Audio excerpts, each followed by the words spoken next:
Olá, pessoal. Então, vamos agora para a nossa primeira aula desse segundo bloco de ensino remoto de evolução.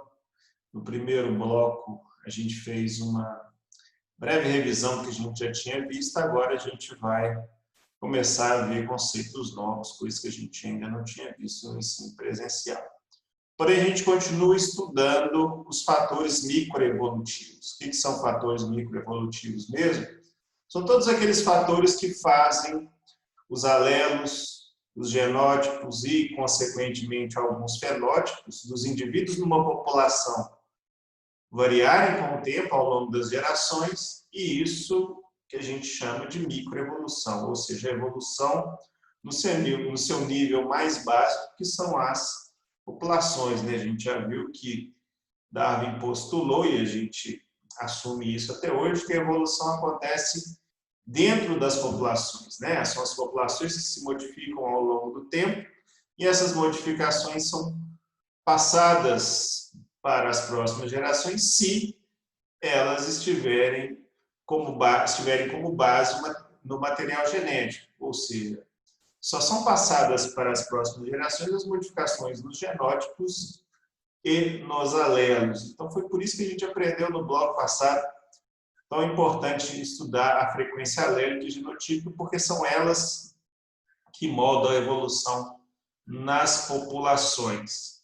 Bom, a gente viu também que a gente estuda a evolução das populações através de modelos. E o modelo onde a gente assume que nada está acontecendo, ou seja, onde os alelos e nem os genótipos estão variando ao longo das gerações, é um modelo chamado de equilíbrio de Hard e Weinberg, que foram os dois pesquisadores que postularam esse princípio onde, na ausência de fatores microevolutivos, o encontro dos gametas será aleatório e aí a gente consegue prever frequências genotípicas a partir das frequências alélicas que não variam com o tempo.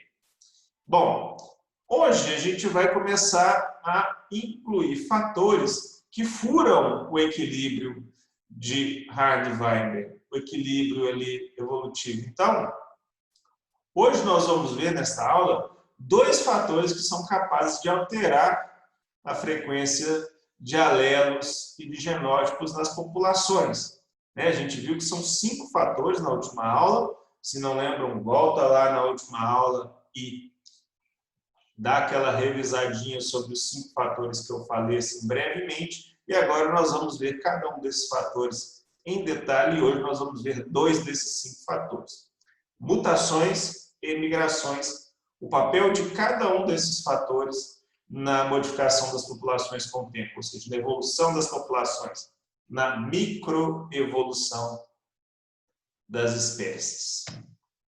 Bom, então as mutações gênicas, vocês já devem ter visto em genética, ocorre quando? Quando eu tenho erros no processo de replicação do DNA. Então, se eu pegar um cromossomo aqui e numa região, em vez de a gente colocar no ponto certo eu passo a ter um T, por exemplo, uma timina, isso vai alterar a sequência daquele gene, isso vai, se aquele gene for um gene codificante, isso vai ter consequência para o RNA mensageiro, ou seja, os códons podem ser alterados, e se os códons forem alterados, a consequência indireta é uma alteração na proteína codificada, por exemplo, aqui no desenho que eu coloquei à direita do slide aqui, a alteração de A para T, eu posso ter o quê?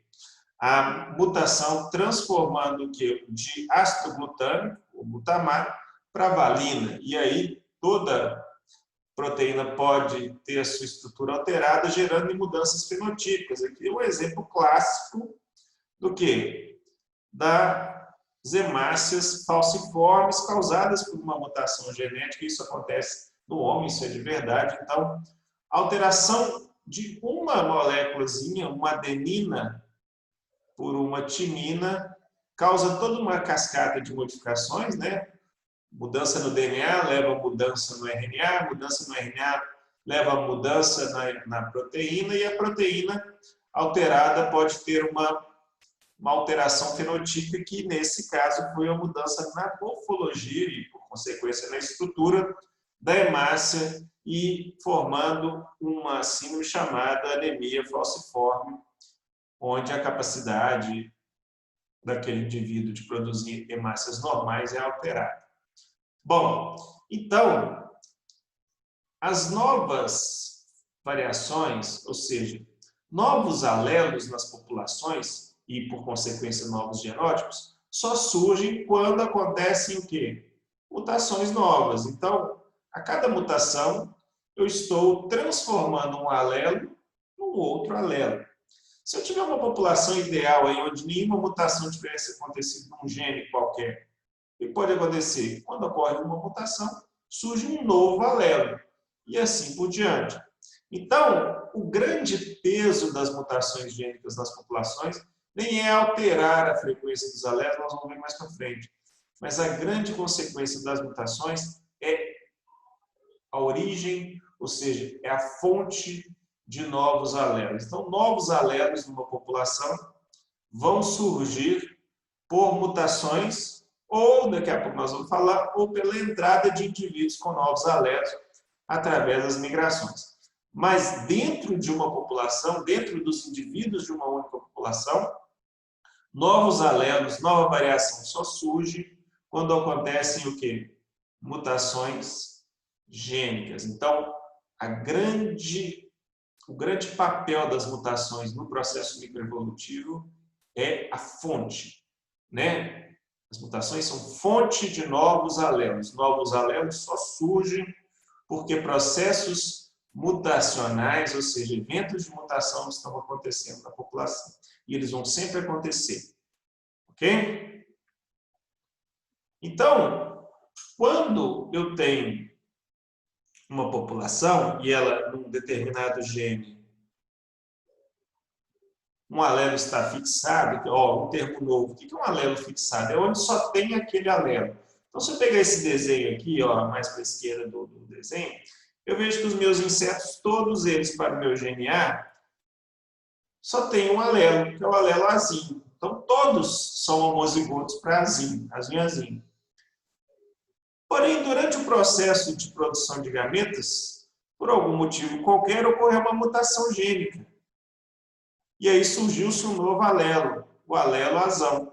Então, um evento de mutação fez com que um dos alelos, que era azinho, se transformasse no alelo azão. Certo?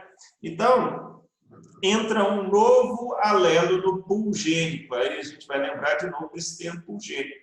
Pool gênico é o que? É o balaio de todo, ou seja, o conjunto de todos os alelos presentes numa população que estão sujeitos a processos de evolução, sujeitos a modificações. E a primeira modificação que nós estamos vendo é a mutação. E a mutação ocorreu aqui, ó, neste alelo aqui no meio do slide, aqui do desenho que eu estou colocando, surgindo o alelo azão. Muito bem. Essa mutação, para ser passada para as próximas gerações, é importante que ela esteja o quê? No indivíduo, e essa mutação seja passível de ser passada para o gameta, ou ela tenha acontecido no processo de formação de novos gametas. Por quê? Porque é só assim que essa mutação vai ser passada para a próxima geração. Porque é uma mutação que surge no indivíduo. E aquele indivíduo, essa mutação aconteceu numa mutação chamada mutação somática, ou seja, um tecido somático dele, ele pode até sofrer os efeitos daquela mutação, mas ele não vai passar aquela mutação para frente se aquele genótipo não esteja nos seus gametas, no seu tecido germinativo, capaz de ser passado para os gametas.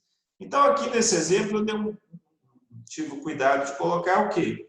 Que a mutação aconteceu no processo de gametogênese, ou seja, no processo de formação do gameta. Então, no meu exemplo aqui, o alelo azão surgiu no processo de formação dos gametas, e aí surge um novo alelo na população.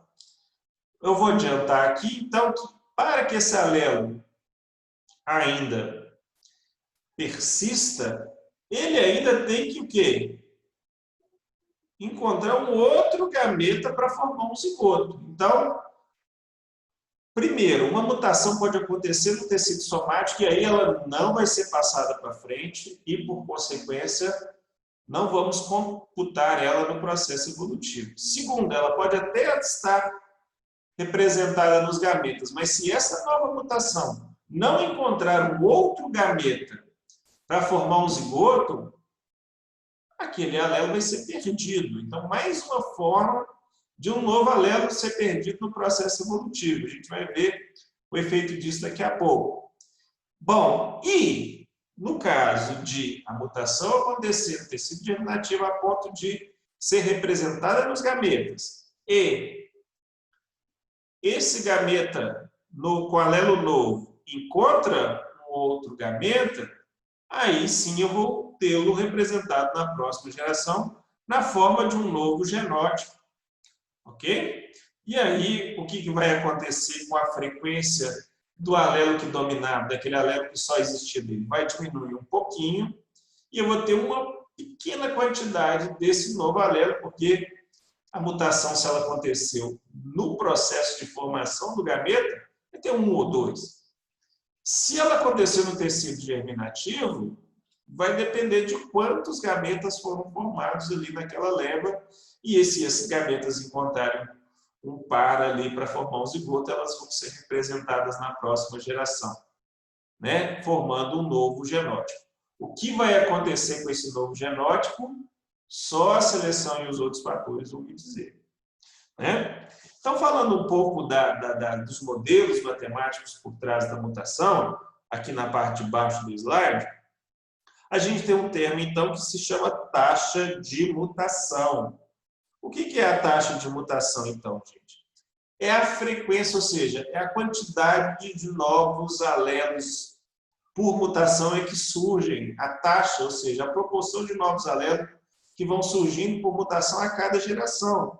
Então, se eu disser para você que a taxa de mutação é 1 em 100, ou 0,001, o que significa isso, gente? Significa que a cada 100 gametas que eu produzir, um vai ter um novo alelo ali gerado por mutação. Se a taxa de mutação aqui, lembrando que 1 sobre 1000, gente, é o quê? É 10 a menos 3, não é isso? Então, se eu tiver uma taxa de mutação de 1 vezes 10 a menos 7, significa que o quê? 1 em cada 1, 2, 3, 4, 5, 6, 7. Olha lá. 1 a cada 10 milhões vai ser mutante. Então, as taxas de mutação, gente, geram muito poucos alelos novos, né? As mutações são muito mais raras, elas acontecem numa taxa muito pequena. Por isso que as espécies se mantêm como elas são, né? A tendência é que o processo de replicação de DNA seja sempre fiel à original. Por isso que as características são transmitidas.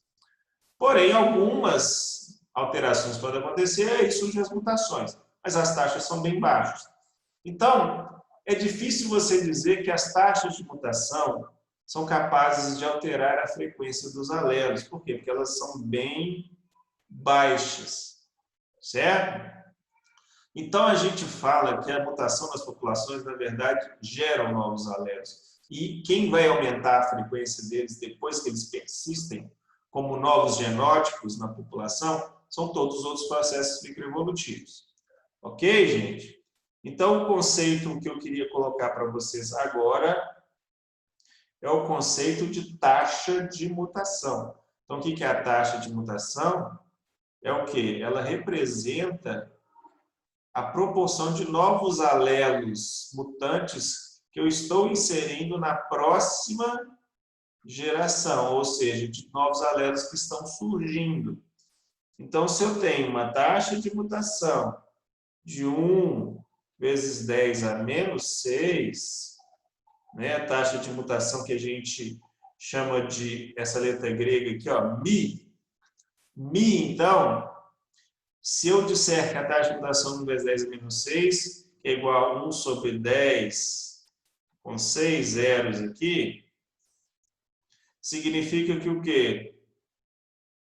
Eu vou ter um alelo mutante para cada 1 milhão de alelos normais. Certo? Entenderam o significado da taxa de mutação? Lógico que quanto maior for a taxa de mutação, mais alelos novos eu estou inserindo, maior vai ser a elevação da frequência desse alelo e menor vai ser a proporção do alelo original. Se eu entro com metade de novos alelos, a proporção original vai acabar de diminuir. Ok, gente? Isso está representado aqui, ó, né? Nas fórmulas que a gente está colocando aqui. Então, só para vocês entenderem, quanto maior a taxa de mutação, mais novos alelos eu insiro na população, maior a frequência desse novo alelo, menor fica a frequência do outro alelo. Beleza? É isso que vocês precisam saber neste exato momento. Certo? Vamos para a próxima, então. Então, eu acabei de falar para vocês que a taxa de mutação normalmente é muito baixa. Não é isso? Esse é um princípio. O processo de replicação do DNA ele tende a ser fiel, porque senão as características não seriam herdadas. Porque se tivesse mutação toda hora, os filhos nunca apareceriam com os pais, porque todos os filhos seriam sempre mutantes com características novas, e aí a gente não teria as espécies como hoje, né? A gente não teria nem apenas o pensamento lá, tipológico, a essência, uma essência de ser cavalo, uma essência de ser gente, porque isso é tudo mutante, cada um vai sair com uma cor diferente, uma característica nova. Não é assim, né? Então, o fato das mutações serem mais raras, ou seja, o fato do processo de replicação do DNA ser muito fiel, é que as características são sempre não, né? Tendem a ser transmitidas de uma geração para outra, mas mutações vão acontecer, porém, em taxas muito baixas. Aqui só alguns exemplos, né? Então, a taxa de mutação num vírus aqui, ó, é 2 a 5 vezes 10 a menos 9. Né? Aqui no milho, B10 a menos, um gene chamado gene R, 2,9 vezes 10 a menos 4. Né? Num outro gene chamado gene Y, 2 vezes 10 a menos 6. Tá? Nas aulas de biomol, vocês podem ter visto por que alguns genes têm maior taxa de mutação e outros menos. Mas, de qualquer maneira, as taxas de mutação são baixas porque os processos de replicação do DNA tendem a ser fiéis. Né? A gente tem todo um processo de reparo, né? De conserto de erros. Isso vocês já viram em biomol. Tá bom? Bom, então qual que é o destino de uma nova mutação, ou seja, um novo alelo que surge por mutação? O primeiro efeito, a primeira barreira que ele tem que quebrar é a barreira do acaso, a barreira da deriva gênica. Por quê, gente? Lembrem-se que quando um alelo surge, ele é uma mixaria no meio de todos os outros que não são mutantes, que a gente chama de selvagens. Então, a chance é que os novos indivíduos sejam majoritariamente formados por combinações de alelos selvagens, já que eles são em maior quantidade. Então, a primeira coisa que o alelo novo tem que se virar para ele persistir na próxima geração, é encontrar um outro alelo para ele formar um novo indivíduo. Ele tem que ter a fortuna, o acaso, assim, a sorte, né? De encontrar um outro gameta e formar um novo indivíduo para que este alelo seja representado na próxima geração. Então, se esse alelo novo aqui não encontra ninguém, ele é perdido. Então, ele precisa de quê, gente? Ele precisa de encontrar um parceiro para ele. Aqui eu vou pegar ele aqui, ele encontrou com esse aqui para acasalar, né? E aí, para formar o quê? Um novo indivíduo portador desse alelo, e aí eu gero um novo genótipo.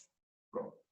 Então, é o seguinte, o que faz esse alelo ter maior chance de persistir? Seguinte, se a nova população for grande, né, a chance do zigoto persistir da maioria dos zigotos persistirem na nova geração é grande. Mas, se as populações tendem a ter tamanhos pequenos, por restrições do ambiente que elas vivem, ou por características da própria espécie, etc., o número de gametas que vai ser representado na próxima geração é muito pequeno. Então, a chance desse cara persistir na população é menor ainda. Então, alelos novos, de cara, sofrem o efeito do quê? Do acaso, de simplesmente, por acaso, não encontrar um outro gameta para encontrar, fazer fecundação, e esse indivíduo ser um sortudo para persistir na próxima geração.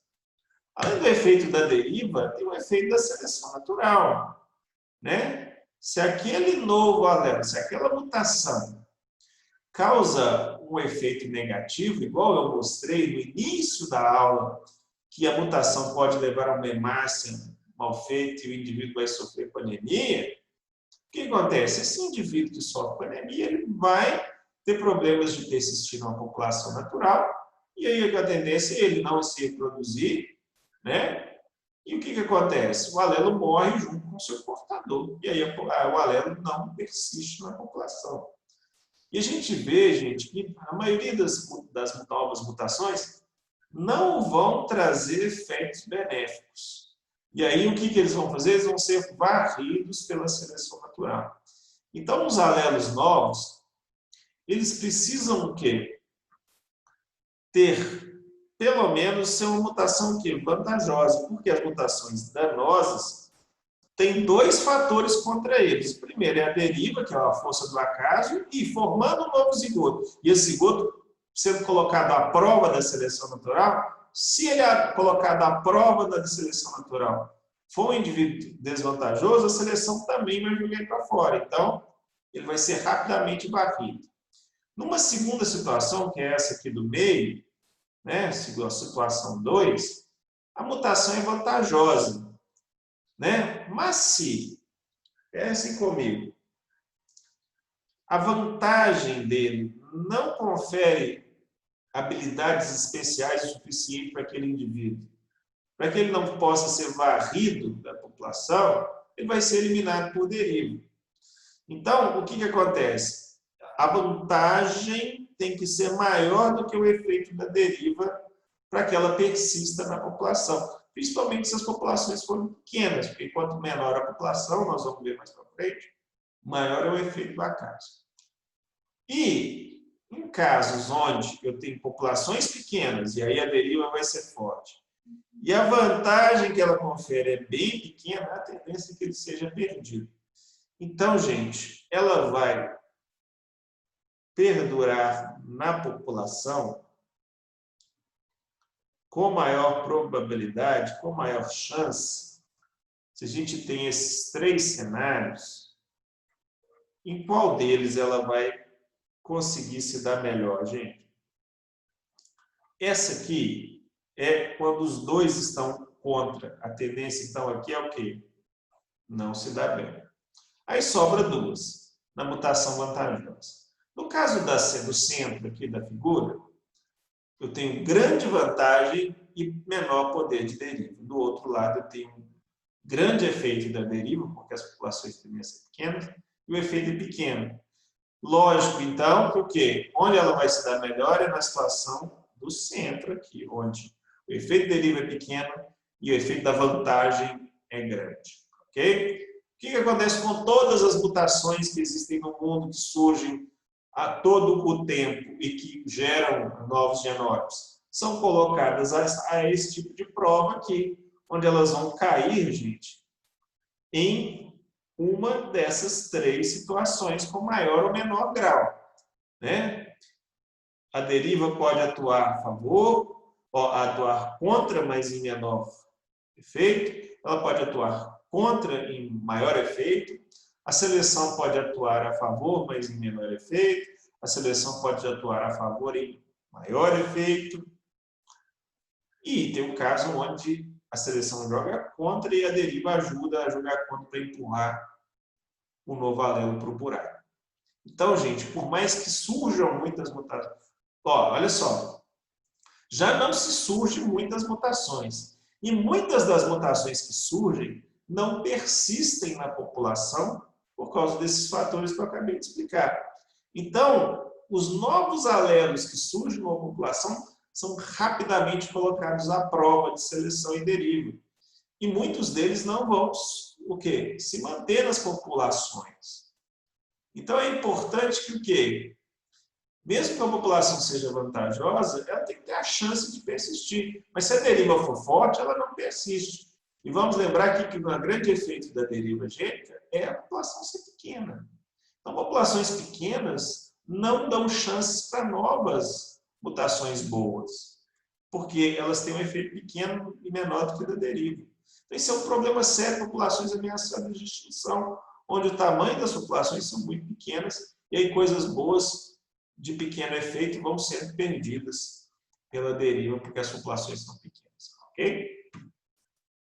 Bom, algumas mutações não vão ter efeito nenhum no fenótipo, gente. Por exemplo, se ela ocorre numa região que não codifica proteína, que não tem efeito para as proteínas, para a síntese, né, que são silenciosas, e mutações que até alteram proteínas, mas não alteram o funcionamento delas. E aí o fenótipo vai ser igual. Então, essas mutações que não geram efeitos para o indivíduo, a seleção natural não vai atuar contra nem a favor. Aí a gente chama esses novos alelos que surgem de alelos neutros. Se eles não estão sendo direcionados pela seleção, só sobra aqui para direcioná-los. A deriva. Se a deriva for forte, eles saem fora da população rapidinho. Se a deriva for fraca, eles persistem. Tá?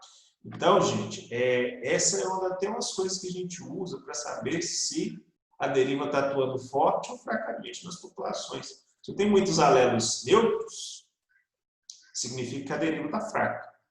Se eu tenho poucos alelos neutros, significa que a deriva está forte, ela está varrendo tudo que aparece. Ok? Muito bem, gente.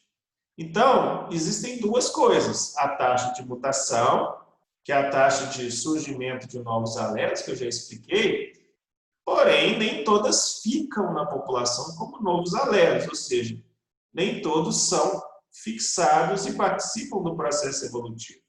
Então, a gente tem que o quê? Que a taxa de mutação é muito maior do que a taxa de fixação ou taxa evolutiva. Por quê? Porque a seleção natural e a deriva vai varrer fora um monte de novos alelos que surgem por mutação. E eles não vão ficar como novos alelos na população. Tá? Então, os alelos vários que a gente vê aí nas populações foram produto de o quê? Desses balanços todos de seleção e deriva o tempo inteiro acontecendo, e muitos alelos a gente já surgiram e a gente nunca viu. Ok? Bom, falei de mutação, que é o quê? É a fonte de novos alelos dentro da população. Mas uma população pode ter novos alelos de outra forma? Sim. Novos alelos podem chegar com a chegada de novos indivíduos. Então, esse é o segundo fator que gera novos alelos na população, que introduz novos alelos numa população. Então, tem dois fatores que introduzem novos alelos numa população. As mutações, mas numa taxa bem pequenininha, e as migrações. Então, a entrada de novos indivíduos na população vai levar ao quê? A entrada de novos alelos na população. Tá? Então, vai ocorrer o quê? Um fluxo de alelos, um fluxo de genes, um chamado fluxo gênico. E esse fluxo gênico pode ser de chegada, mas também pode ser o quê? De saída. Então, a emigração, que é a saída de indivíduos da população para outra, vai ter impactos. Por quê? Porque o indivíduo vai perder. A população vai perder os alelos que estavam naqueles indivíduos que saíram. Se for um alelo raro, perdeu, foi embora, junto com o seu portador. Se for um alelo comum, o efeito vai ser pequeno. Ok? Outra coisa que impacta no efeito é o quê? Quanto de gente que chega e quanto de gente que sai. Não é verdade? Por exemplo, o processo de formação da população brasileira. O processo de formação da população brasileira tem um componente de genes africanos muito grande. Por quê? Porque a gente recebeu muitos, o quê? povos africanos no processo de colonização do país. Né? Então, o que tinha-se aqui antes era o quê? Os genes dos nativos-americanos. O que aconteceu com a maioria dos genes dos nativos-americanos? Foi varrido da população quando eles morreram e foram dizimados. E recebemos uma enxurrada de quê? De genes pertencentes aqui aos povos africanos que vieram ajudar a colonizar o Brasil. Da mesma forma que recebemos genes o quê? De origem europeia, recebemos muitos genes também que da região do Oriente Médio. Vale lembrar que a região de Portugal, né, Portugal e Espanha ali, teve um componente muito grande, porque os povos mouros dominaram aquela região por um tempo, e os genes ali vieram para cá também. Bom, gente, então, o fluxo gênico é tanto a entrada quanto a saída de genes devido a processos de imigração e emigração. Então, o fluxo gênico tem dois efeitos principais. Primeiro, ele aumenta a variação genética dentro das populações. Por quê? Porque está chegando novos alelos. Então, se está chegando gente nova com novos alelos, a população fica com maior riqueza de alelos, maior diversidade de alelos. Ok? E segundo, se há um fluxo intenso de indivíduos de uma população para outra, a cada processo, uma população vai ficando o quê? Mais misturada, ou seja, mais similar à outra, à medida que indivíduos de uma estão indo para lá e outra está vindo para cá. Não é comum, né, você ter sempre a troca, intensamente vindo de um lado para o outro. Pode ser o quê? Que indivíduos de um lugar migrem mais de um para o outro. Né? Por exemplo, no processo de colonização de uma nova área. Vai ter sempre indivíduos de outros lugares indo para essa nova área, do que a gente saindo dessa nova área e voltando para os outros lugares. Mas, à medida que eu vou recebendo indivíduos de outra população, eu vou ficando mais parecido com aquela outra população. Entendeu? Quanto mais eu vou ficar parecido, quanto mais eu já era parecido com elas e quanto mais gente está vindo, quanto maior for a taxa de migração. Então é isso, gente. Então, a taxa de migração determina o efeito das migrações das populações. O que é a taxa de migração? É o número de migrantes pelo tamanho da população receptora, ou seja, qual que é o impacto dessa chegada de indivíduos. Por exemplo, se eu falar que chegaram 10 numa população que tem 20, o impacto é enorme. Se eu te falar que chegaram 10 numa população que tem 10 mil, o impacto é pequeno. Então, isso que eu estou chamando de impacto, na verdade, é o quê? É a taxa de mutação. Então, no primeiro caso, a taxa de mutação seria 10 em 20, que seria 0,5. No segundo caso que eu dei o exemplo, seria 10 em 10 mil. Corta aqui, ó, vai dar o quê? 0,01. Notem, o impacto é maior quanto maior for o meu valor de N, quanto maior for a minha taxa de migração. E aí, quanto mais alelos estão chegando, mais eu vou ficando parecida com quem? Com a população que me doou os alelos, né? E aí eu vou ter o quê? Como é que eu vou ficar mais parecido ou menos parecido? Da diferença entre quem? Entre os alelos que eu já tinha e os alelos que eu estou recebendo. Isso é óbvio, gente.